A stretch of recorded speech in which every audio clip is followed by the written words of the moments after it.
Make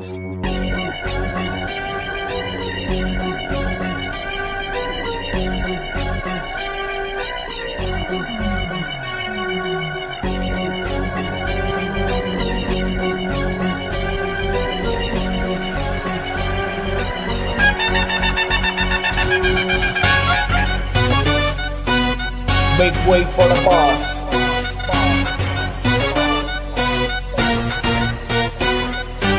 Yo mother father, listen up. Welcome to the pakoda gang show episode number 9। 8 episodes पूरे कर लिए हैं। 9th वाले एपिसोड में हमने आपसे पहले ही प्रॉमिस किया था कि हम एक बहुत बहुत बहुत स्पेशल गेस्ट लेके आएंगे।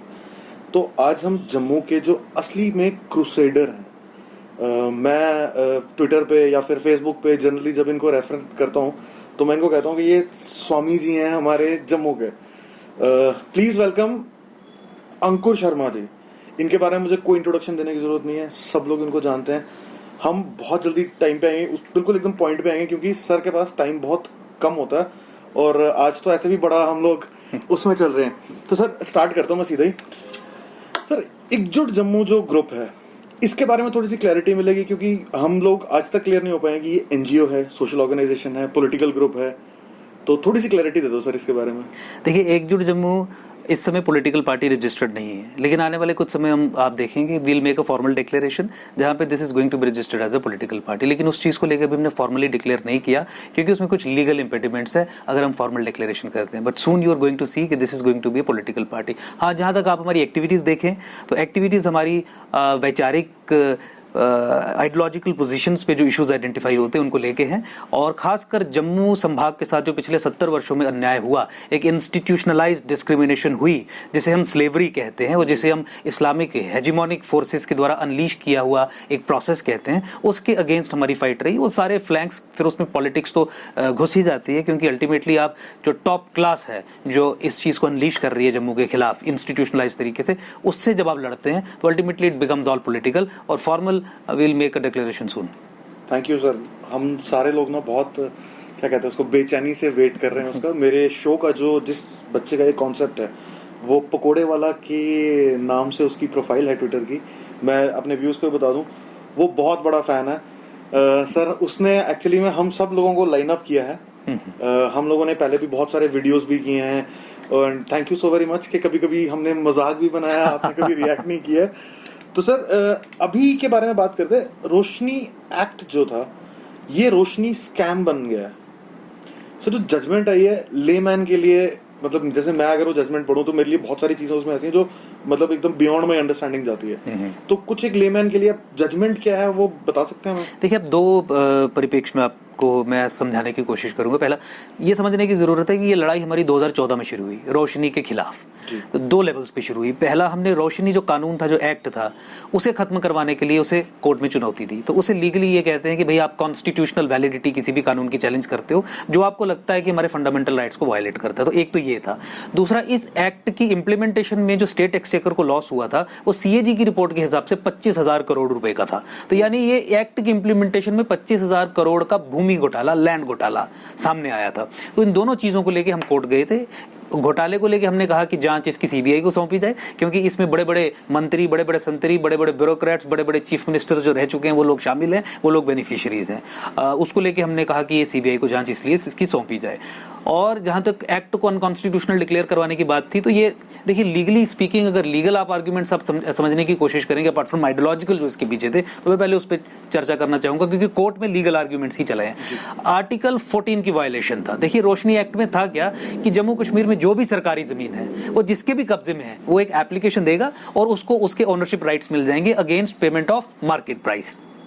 तो स्कैम ये था कि मार्केट प्राइस से वेल बिलो नीचे अगर 1 करोड़ की जमीन है तो 5 लाख रुपए में देती, that is how it became a scam. लेकिन कानून पे अगर आप आ जाएं तो देखिए, उन्होंने एक क्लास आइडेंटिफाई की लेजिस्लेचर ने, एनक्रोचर्स की, कि जो सरकारी जमीन को ग्रैब करके बैठे हैं, ऑथराइज्ड जो जिस भी तरीके से, वो ही केवल सरकारी जमीन के मालिकाना हक ले सकते हैं। तो इसमें मैं अप्लाई नहीं कर सकता था, आप अप्लाई नहीं कर सकते थे, क्योंकि हमने तो सरकारी जमीन को ग्रैब किया ही नहीं, बिल्कुल नहीं किया। तो आपने ऐसी क्लास बनाई जो एनक्रोचर्स की क्लास थी, और उनके लिए आपने कानून बनाया उन्हें हक देने के लिए. This is called as class legislation. That when the legislature legislates for a particular class, एक पर्टिकुलर क्लास के लिए जब लेजिस्लेट करता है तो वो कानून इक्वालिटी कोड को वायलेट करता है, आर्टिकल 14 का हनन करता है, यानी बराबरी. स्टेट ऐसा कोई कानून भी नहीं बना सकती, सरकार ऐसा कोई कानून नहीं बना सकती जो नागरिकों के बीच में डिस्टिंक्शन क्रिएट करके डिस्क्रिमिनेटरी सिस्टम इंट्रोड्यूस करे. तो ये उस ग्राउंड पे कोर्ट ने इसे अनकॉन्स्टिट्यूशनल पाया है. जहां तक एक आइडियोलॉजिकल इसकी डायमेंशन थी, वो हमें समझना पड़ेगा. जम्मू कश्मीर में जो डेमोग्राफिक चेंज का प्रोसेस है, डेमोग्राफिक चेंज से मेरा मतलब है जम्मू को हिंदू माइनॉरिटी बनाना. जिस तरीके से कश्मीर से 90s में नॉन मुस्लिम्स को निकाल दिया गया और उसे 100% मुस्लिम मेजॉरिटी क्षेत्र बना दिया गया, वैसे ही अगला प्रोसेस जम्मू को डेमोग्राफी चेंज करके, जम्मू की डेमोग्राफी चेंज करके, क्योंकि यहाँ पे मास, जो पॉपुलेशन मास है वो अधिक है नॉन मुस्लिम्स का, तो डेमोग्राफी चेंज करके अलग अलग तरीकों से इस पे कब्जा करेंगे. उस मंशा से इस कानून को बनाया गया. इसीलिए इसकी इंप्लीमेंटेशन में आपने पाया कि मैक्सिमम जो एप्लीकेशंस प्रोसेस हुई सक्सेसफुली, ओनरशिप्स दी गई हिंदू मेजॉरिटी एरियाज में, स्टेट लैंड्स पे, वो मुसलमानों को दी गई. तो ये एक आर्म थी लेजिस्लेटिव, एक डेमोग्राफिक चेंज करने की एक लेजिस्लेटिव आर्म थी, जहां पे कानून बना के लेजिस्लेट करके आप अपने कम्युनल एजेंडा को आगे बढ़ा रहे थे. और यहाँ पे इसे लार्जर पिक्चर में अगर आप देखिए तो ये केवल एक टूल था. जैसे मैंने बताया, आप एग्जीक्यूटिव ऑर्डर्स देख लीजिए, आप महबूबा मुफ्ती का 14 फरवरी 2018 का ऑर्डर देख लीजिए. वो ये कहता है कि मुसलमान अगर जम्मू में जमीन पे कब्जा करता है तो कोई डीएम, कोई एसएसपी उसके खिलाफ कार्रवाई नहीं करेगा. यानी वो क्या कर रही है, वो न्योता दे रही है मुसलमानों को, जम्मू में आओ और जमीनों पे कब्जा करो. एक चीज ये. दूसरा, वो मुसलमानों को लीगल इम्यूनिटी दे रही है कि अगर आप ये क्राइम करेंगे, लैंड एनक्रोचमेंट का क्राइम करेंगे, तो कोई अधिकारी आपके खिलाफ कार्रवाई नहीं करेगा. ये दूसरी चीज होगी. तीसरा, जैसे मैंने पहले भी कहा कि फंडेड कॉलोनाइजेशन जम्मू में एक प्रोसेस है, जहां पे ऑर्गेनाइजेशन ऑफ इस्लामिक कंट्रीज का पैसा, आईएसआई का पैसा हवाला चैनल्स के थ्रू यहाँ पे आके यहाँ पे लैंड परचेजेस को सब्सिडाइज करता है in favour of Muslims. That is how huge chunks of land are being purchased in Hindu majority areas. इस तरीके के पैसे का इस्तेमाल करके आप किसी से भी पूछिए, आप प्रॉपर्टी डीलर्स से बात कर लीजिए, आप उनसे पूछिए क्या कश्मीरी मुसलमान यहाँ पे आके आपकी जमीन का 1.5 गुना प्राइस देने के लिए तैयार है कि नहीं. आप मुझे बताइए, कोई भी व्यक्ति मार्केट प्राइस से ज्यादा 1 रुपया नहीं देता, ये 1.5 गुना 2 गुना ज्यादा देने के लिए तैयार है. वो पैसा डिफरेंस अमाउंट कहां से आ रहा है? वो जो एक्स्ट्रा पैसा दिया जाता है उसकी उन्हें सब्सिडी मिलती है. 35% एक पूर्व डीजीपी रह चुके हैं, उनकी रिपोर्ट्स के आधार पर मैं आपको बता रहा हूं, पूरी कॉन्फिडेंशियल. 35% इस समय भी सब्सिडी चल रही है इस तरीके की लैंड परचेजेस के लिए. हवाला का पैसा, यहाँ पे कुछ एनजीओज हैं जो एनजीओ का चोला ओढ़ के ये स्लिप्स के अगेंस्ट मनी रीडिस्ट्रीब्यूट करते हैं. फिर आपने देखा, आप ये तवी रिवर देख लीजिए, आप कठुआ में चले जाइए, रावी देख लीजिए, बसंतर देख लीजिए, उज देख लीजिए, आप रामबन, किश्तवाड़, डोडा में चले जाइए, जितनी भी रिवर बेड्स हैं, रिवर बैंक्स हैं, एक धर्म विशेष के लोगों का वहां पे कब्जा है. मैं फॉर इंस्टेंस आपको मैं एक तथ्य बता दूं, हाई कोर्ट में एक रिपोर्ट बनाई थी एक जुडिशियल मेंबर की अध्यक्षता में पूरी टीम ने, जिसमें डिवकॉम भी था, डिप्टी कमिश्नर भी था, तहसीलदार, पटवारी, सारा सरकारी रिपोर्ट है. तवी लैंड के ऊपर 800 के करीब लोगों ने कब्जा किया है. देखिए, अगर आप रिवर्स पे कब्जा करते हैं तो एक उसके एनवायरमेंटल कॉस्ट भी है. अपार्ट फ्रॉम दैट, आप स्टेट लैंड कैप्चर करने की बात कीजिए, 800 में से अगर 785 के करीब एनक्रोचर्स मुसलमान हैं, व्हाट डज इट सजेस्ट? और उनका कब्जा काफी देर से, यानी सरकारी अथॉरिटीज ने भी कुछ नहीं किया. इसके अलावा रोशनी एक्ट में मैक्सिमम बेनिफिशियरीज अगर मुसलमान है, what does it suggest? Chief minister order pass करती है कि मुसलमान जमीन पे कब्जा कर सके. It's a communal piece of order. तो what does it suggest? It suggest कि जम्मू कश्मीर में डेमोग्राफिक इन्वेजन या सरकारी जमीनों पे मुसलमानों का कब्जा करना एक स्टेट स्पॉन्सर्ड प्रोसेस है. इसीलिए हमने इसकी अपोजिशन की, इसका विरोध किया. कोई मुसलमान यहाँ पे आ रहा है अच्छी पढ़ाई के लिए, अपने मेहनत की कमाई से पैसा जमीन खरीद रहा है, घर बना रहा है, अच्छी हेल्थ कंडीशंस के लिए, अर्बनाइजेशन हो रही है, उससे हमें कोई प्रॉब्लम नहीं है. स्टेट स्पॉन्सर्ड डेमोग्राफिक इन्वेजन जो बहुत एक खतरनाक बीमारी एक बन चुकी है, उससे प्रॉब्लम है, और उसकी बैकग्राउंड आपको 90s के कश्मीर में देखनी पड़ेगी. इसीलिए यू हैव बठिंडी, जहां पे आज से 20-25 हजार घर फॉरेस्ट लैंड पे सिर्फ मुसलमानों के हैं, और वहां पे सरकार ने सड़कें बनाई हैं, सरकार ने इलेक्ट्रिसिटी कनेक्शंस दिए हैं, सरकार ने वाटर कनेक्शंस दिए हैं. तो देखिए, this is how this is being done with active state support. Otherwise forest land पे अगर आप एक कमरा भी बनाएंगे, अगले दिन तोड़ने के लिए आपका फॉरेस्ट महकमा आपके पीछे आ जाएगा. 25,000 घर बन गए, कुछ नहीं हुआ. तो सर, जब आप कहते हो कि ये स्टेट स्पॉन्सर्ड है, तो आज तक जितनी भी गवर्नमेंट्स रही, जो प्रेजेंट थी अभी लास्ट, वो इन सबका हाथ रहा है इसमें? 100% इन सब का हाथ रहा है। देखिए रोशनी एक्ट बना या चीफ मिनिस्टर महबूबा मुफ्ती ने वो ऑर्डर निकाला या रोहिंग्याज और बांग्लादेश को सेटल करने की बात रही, ये तो सारा over a period of time चलता रहा। इनफैक्ट मैं आपको बीजेपी का बताऊं, बीजेपी और पीडीपी ने एजेंडा ऑफ अलायंस बनाया, ये कोलिशन पार्टनर्स थे। एजेंडा ऑफ अलायंस में बीजेपी ने पीडीपी को लिख के दे दिया क्या कि जम्मू के अराउंड जितने भी मुस्लिम इलीगल सेटलमेंट्स हैं, जिसे हम कहते हैं कि जम्मू के अराउंड इन्होंने घेरा डाला हुआ है, फॉरेस्ट लैंड पे, स्टेट लैंड पे, तवी लैंड पे, बीजेपी ने लिख के दे दिया एजेंडा ऑफ अलायंस में कि इन सब एरियाज को, इलीगल मुस्लिम सेटलमेंट्स को हम न्यू जम्मू सिटी का नाम देंगे और इसे रेगुलराइज करेंगे और डेवलप करेंगे। It's a declaration of war on Jammu declared by BJP itself. ये एजेंडा ऑफ अलायंस का लिखित में प्रोविजन है। तो सर लेकिन ये जो रोशनी एक्ट है इसमें बहुत सारे कुछ जेन्युइन लोग भी होंगे जिनको ये लैंड्स मिली होंगी, तो अब उनका क्या होगा? देखिए इसमें टोटल 30,000 का आंकड़ा है। ओके। 30,000 में से 25,000 केसेस जम्मू संभाग के हैं और 5,000 केवल कश्मीर के हैं, क्योंकि जमीनें कहां कब्जा करनी थी? जम्मू में। तो इसीलिए 30,000 में से 25,000 जम्मू में कब्जे दिए गए। जहां तक आप डिजर्विंग लोगों की बात कर रहे हैं, वो किसानों की आप बात कर रहे हैं, वो किसान जो कल्टिवेटिंग पोजेशन में थे पिछले 60 साल से, 70 साल से, 80 साल से, उन किसानों की 99% एप्लीकेशन या रिजेक्ट हो गई या पेंडिंग रही। 30,000 केसेस थे, टोटली सक्सेसफुल हुए। धर्म विशेष के लोगों को देना था, वो इच्छा थी, मिनिस्टर्स ने ले लिया, वो इच्छा थी। जो फार्मर्स के केसेस थे, 30 जो पेंडिंग केसेस थे, जो नहीं प्रोसेस हो चुके, वो 77,000 थे। आप आंकड़ा देखिए, और उसमें मैक्सिमम लोग थे जो डिजर्विंग थे, किसान थे।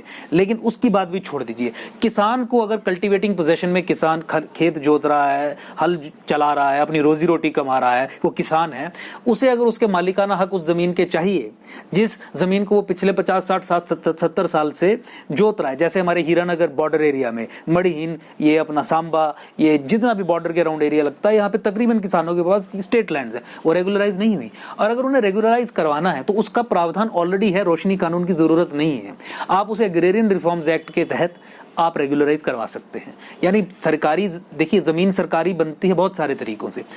एक गवर्नमेंट ऑर्डर है LB 6, वो ये कहता है कि अगर कोई व्यक्ति 57-58 तक पोजेशन में था सरकारी जमीन के और उसे बाहर नहीं निकाला जा सका और वो खेत जोत रहा था, एग्रीकल्चरिस्ट था, तो उसे टेनेंट एट विल माना जाएगा।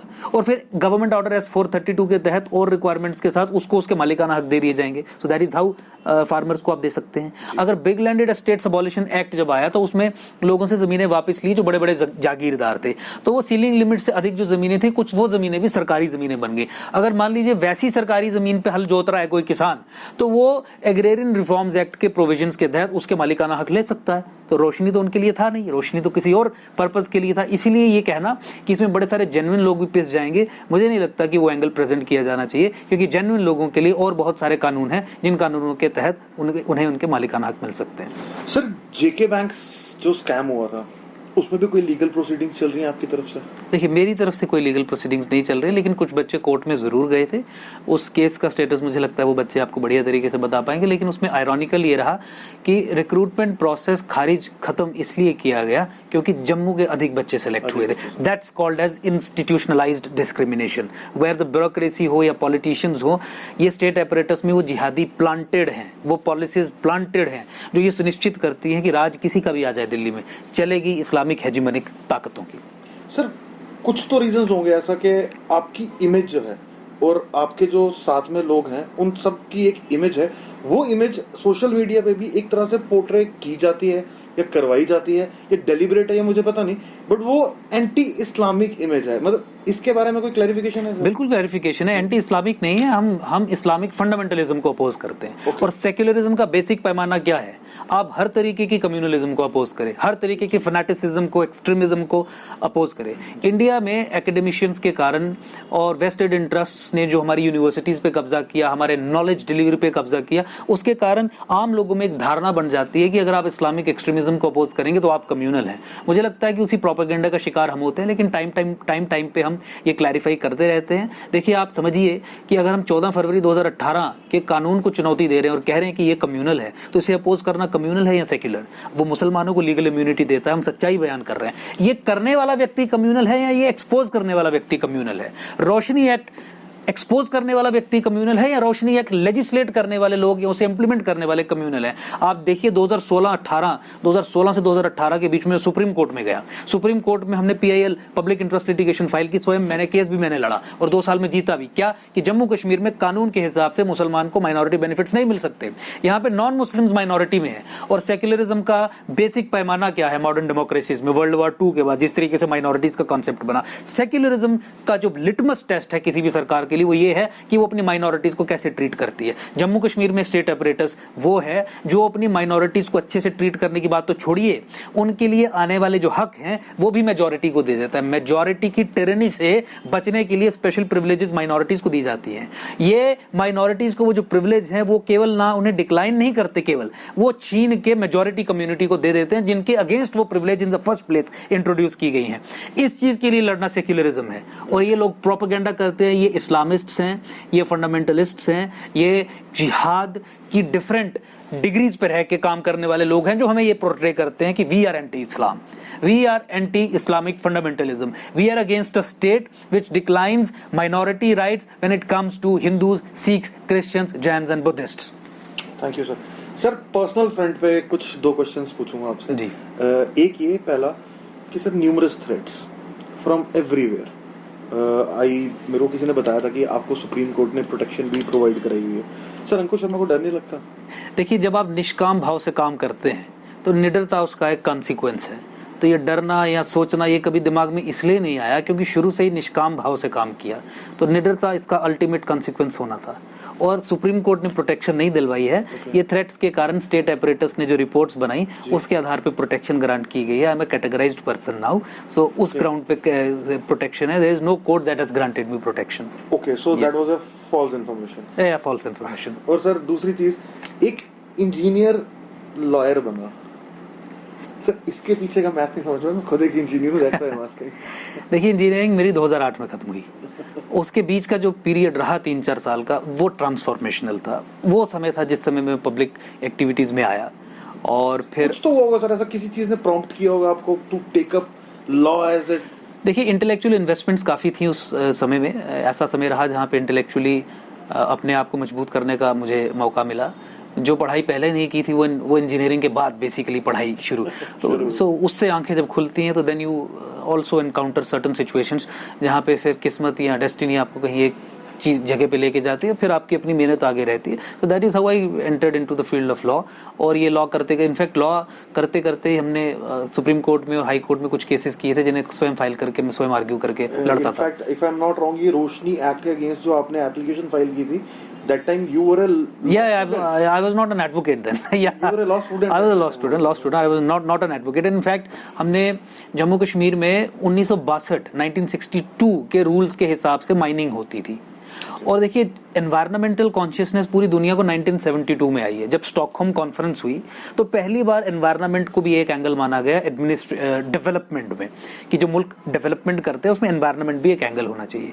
और उसके बाद फिर ऐसे कानून बने जो एनवायरनमेंटल कॉन्शियस थे। अब इमेजिन करिए, जम्मू कश्मीर में माइनिंग हो रही है जो एक पोल्यूटिंग एक्टिविटी है, और कानून बने 1962 के। किसी की अच्छी मंशा भी होगी तो एनवायरनमेंटल एंगल बीच में नहीं डाल सकते होंगे। तो इस चीज को लेकर हमने सुप्रीम कोर्ट में चुनौती दी। वो सुप्रीम कोर्ट ने केस हाई कोर्ट में रिमांड किया। वो भी 2015 का केस था। वो 2 साल हमने लड़ा और हमने सरकार को मजबूर किया कि नए एनवायरमेंटल फ्रेंडली रूल्स बनाए, और हमने कोर्ट के माध्यम से वो कानून बना दिए। आज जम्मू कश्मीर में जितनी भी माइनर मिनरल्स की माइनिंग होती है SRO 105 के तहत होती है, जो एक एनवायरमेंटल फ्रेंडली कानून है। एनवायरमेंटल क्लियरेंस, पब्लिक हियरिंग, ये सारी चीजें उसमें एम्बेडेड है। वो हमने सिंगल हैंडेडली पूरी सरकार के घुटने टिकवा के कोर्ट से करवाया।